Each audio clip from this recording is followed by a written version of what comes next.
নমস্কার বন্ধুরা, গৃহিণীর রান্নাঘরে আপনাদের সবাইকে স্বাগত। আশা করছি আপনারা সবাই ভালো আছেন এবং সুস্থ আছেন। আজকে আমি লোটে মাছের একটি রেসিপি নিয়ে আপনাদের সামনে হাজির হয়েছি।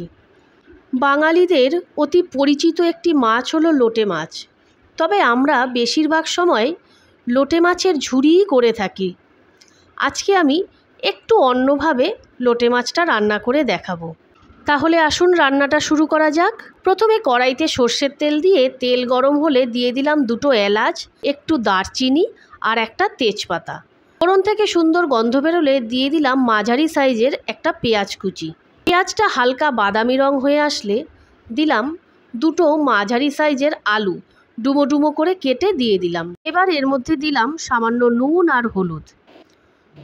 আলুটা হালকা ভাজা ভাজা হয়ে আসলে এর মধ্যে দিলাম একটা মশলা, আদা, পেঁয়াজ, রসুন আর শুকনো লঙ্কার একটা পেস্ট। ঝালটা যার যার স্বাদ মতো। আলুটার সাথে মশলাটা কিছুক্ষণ ধরে কষিয়ে নিলাম। কিছুটা কষানোর পর এর মধ্যে আমি দিয়ে দিচ্ছি নুন হলুদ দিয়ে মেখে রাখা লোটে মাছ। লোটে মাছগুলো আগে থেকেই ধুয়ে নুন হলুদ মাখিয়ে রেখেছিলাম। এবার আমি ওপর দিয়ে ঠিক এভাবে সাজিয়ে দিয়ে দিলাম। 10 মিনিট পর কড়াইয়ের ঢাকাটা খুলে দিলাম। এর মধ্যেই মাছটা বেশ নরম হয়ে গেছে। লোটে মাছ এমনিতেই খুবই নরম মাছ।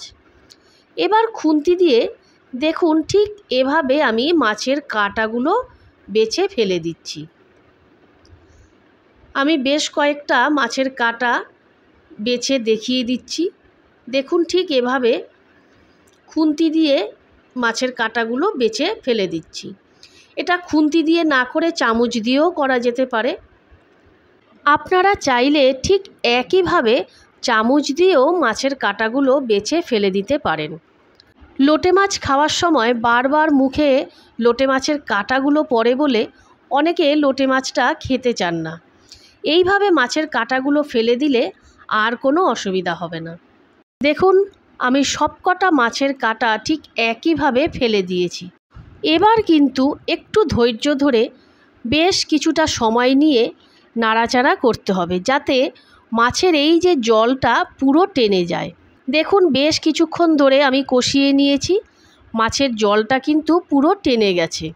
এবার আমি এর মধ্যে দেব শাহি গরম মশলা। আমি এখানে 1 চামচ মতো শাহি গরম মশলা দিলাম। গরম মশলাটা দিয়ে ভালোভাবে নেড়েচেড়ে সব কিছুর সাথে মিশিয়ে দিলাম। এবার আমি দিচ্ছি 1 থেকে 1.5 চামচ মতো ঘি আর গরম মশলাটা দিলে লোটে মাছের গন্ধটাও খুব সুন্দর হয় আর খেতেও খুব ভালো হয়। আমি ঘি দিয়ে আবার সমস্ত মাছের সাথে ভালোভাবে মিশিয়ে দিলাম। এবার আমি অন্য একটি পাত্রে নামিয়ে নিচ্ছি।